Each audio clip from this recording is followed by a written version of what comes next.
everyone, and welcome back to Bumps Place. Glad to see you today. Today we're going to talk about engineering.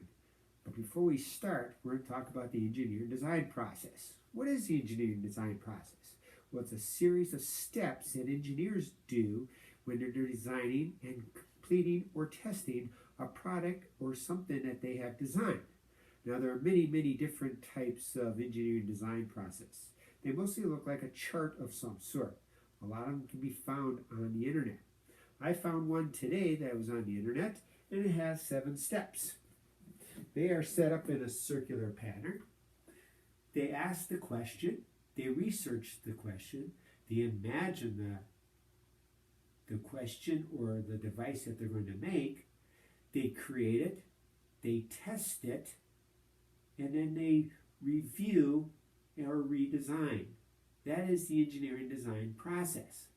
So today, that's what we're going to follow are these 7 steps as far as what we're going to make here at Bumps Place.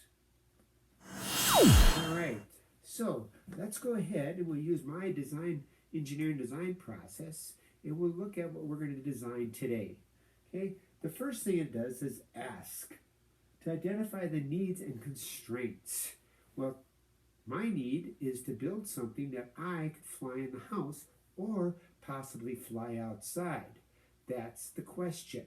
The constraints are, what do I have to use as materials and the area I'm going to be flying in. Okay. The second part is research. Now, I've looked on the internet and I found different things I could build. I went to the store and saw models that I could build. And I also went and looked at some books at the library on building airplanes out of paper. But that's only 3 of the questions. The next question is imagine. Imagine the possible solutions. Well, I could build something as fancy as an RC airplane. I could build something as simple as a paper airplane or anything in between, even a plastic model. There are many different solutions that I can imagine that I could build. But again, I want to build something that I can fly in the house or possibly fly outside also. So, after I imagine, I start planning by selecting a promising solution. Well, today, I have some things that I have lined up as far as some possible solutions to my question.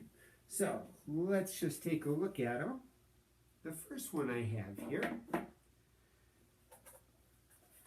is a quadricopter that I built out of a box with 4 motors. Now, this I wouldn't be able to fly inside, being that it's very large. I have the moving propellers, and I don't have that much room inside Bumps Place. The next thing I could build is a model airplane. This one is built out of tissue paper and also balsa wood. This takes a long time to build. It takes a lot of patience and time. It's powered by a rubber band. Again, I don't think I could fly it in Bumps Place. The third thing I decided was possibly a paper airplane. Now this one I saw on a Pinterest internet site, and it's kind of difficult to build. It has a lot of folding that you have to do. But it is an airplane that I could fly in Bumps Place and possibly fly outside. The fourth thing I decided to do was use 2 Dixie cups. In this one, I use a rubber band to power to fly. It can fly in Bumps Place, and it's pretty heavy that I'm thinking it could fly outside.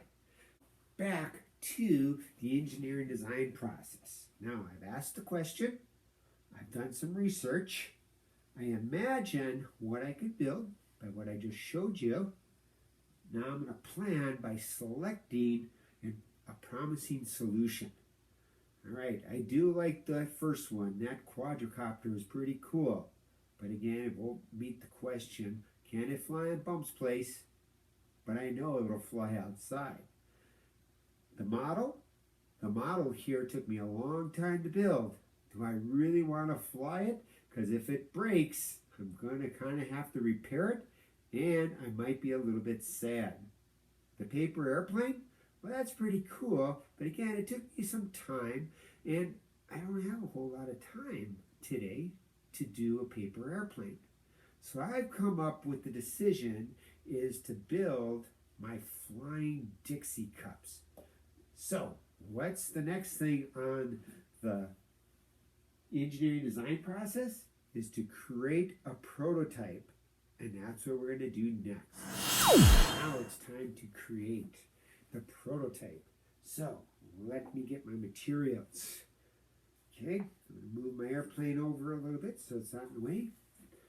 Okay, first I need is 2 Dixie cups. They can be about the equal size. Right? The next thing I do is I take my 2 Dixie cups and I'm going to tape them together. Now you can use any type of tape. You can use duct tape, you can use Scotch tape, and you can use masking tape, painter's tape, anything that will hold the 2 cups together. Today we are just going to use simple Scotch tape. I take a piece off.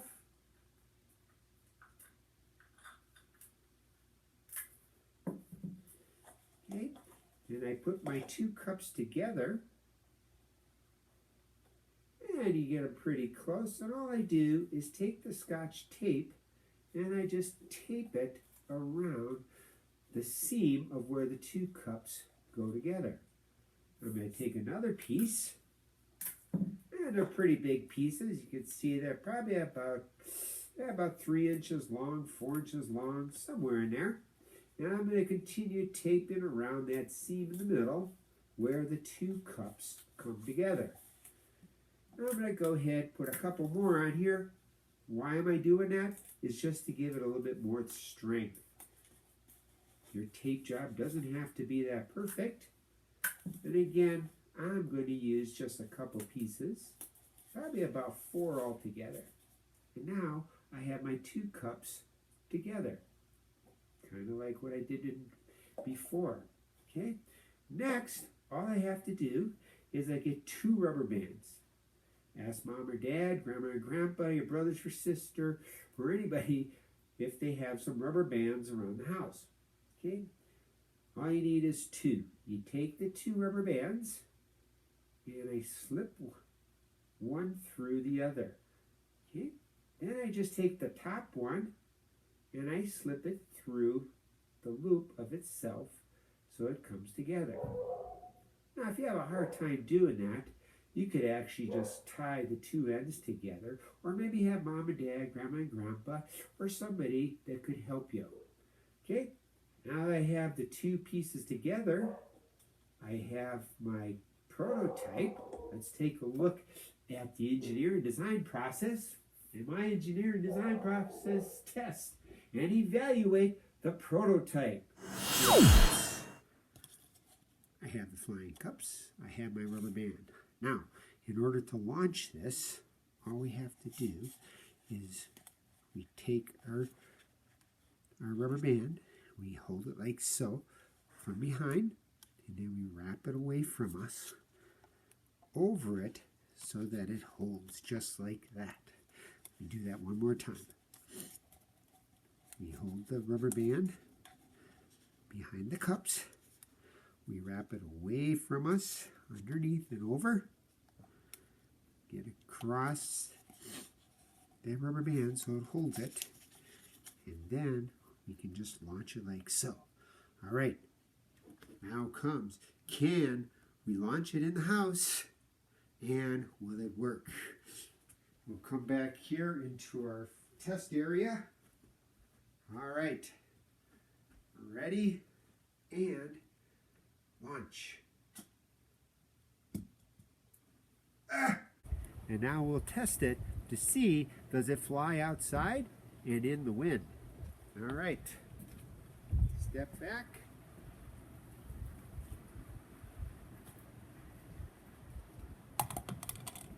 It does. It works outside and it works inside. And until next time, we'll see you. This is so long from Bump's Place. Hi everyone, it's Rubik's again, here to talk about engineering. As you know, rovers are really fascinating to me. the rovers that have been on Mars, Curiosity still being there. And then we also have Perseverance that's currently on its way, should be landing hopefully in early 2021. And as you know, engineers design and build things. And I'm here because I built a prototype of my own rover using items that I found in my kitchen and in the pantry. So they can be edible. They don't all have to be edible. But I went ahead and built my own rover out of items that I had. And so what I would like you guys to do is to challenge yourself to see what type of rover you can build. Again, challenge your friends, your siblings to see who can build the biggest rover or have the most features on it. So I'd like to see what you guys can do. Please send me your pictures, and I hope you enjoy this one. See you next time.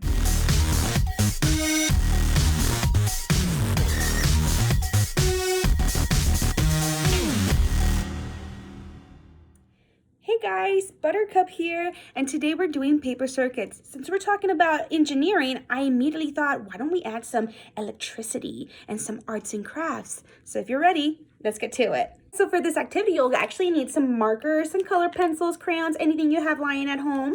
You'll need some paper. I like the colorful paper. You'll need some batteries. These are the 3V batteries. And then some LED lights to make your stuff light up. Well, they look like this. Individually, they look like this. And then some scissors. And then lastly, you'll need this copper tape. This is the star of our project. Make sure that it's conductive both ways because it's gonna make our project light up. So if you haven't guessed it already, we're doing some light up ornaments. Since Christmas is just around the corner, I figured we made up some fun activity that involves engineering and STEM, right? So we are going to make our little shapes. I just took our paper, folded in half, and then I made the shape that I wanted, and then I did a little hole at the top. That way I could just put it directly on the tree or put some string, be fancy, and hang it on our tree. Next thing you're gonna do, you're going to put your copper adhesive tape onto your ornaments. Make sure that you put it on both sides of your ornament. Make sure that they're not touching up here nor down here, and then just make one of them extra long. If you're doing the tree, it should look something like this. Make sure that they're not touching down here nor up here. Okay, next we're gonna take our LED lights, and I'm gonna test to see what color they are. I think they're all red, so let's see. So I'm gonna take my battery, and then I'm just gonna stick it in between the wires. Red, another red, and I'm guessing this one is also red. So once I have my LED lights and I tested the colors, if you have different ones, cool, that's gonna make your ornament really nice. And then you're gonna notice that the wires, one of them is longer than the other. So we're gonna make sure that if we're gonna put these on our ornaments, those short wire stays on one side of the ornament and then the longer one stays on the other side of the ornament. Do not switch them in between. Make sure that's really important. Okay, so once you have your LED lights on your ornament the way that you want, go ahead and put some tape on top of those wires. So we're making it basically a circuit, right? We're making sure that everything is connected. So then what you're gonna do, you're gonna take your bottom piece and you're gonna fold it up. So make sure it's folded real good. And once you have that, you're gonna take your battery and make sure it's on the positive side. And then you're gonna take it and then you're gonna put it on your short side of your wire, and then you're gonna bend it, and there you go. It's lighting up. Some of the wires or some of your LED lights might need to be adjusted, but once you have that, you have a light up ornament. And then finally, you add your finished touches to your tree. Once you're done, go ahead and get creative. Do whatever you want on your tree or your ornament and make it look special. If you want your tree to stay up, lit up that way, go ahead and take a paper clip and then just go ahead and pin that in place, and it will stay like this until the battery runs out.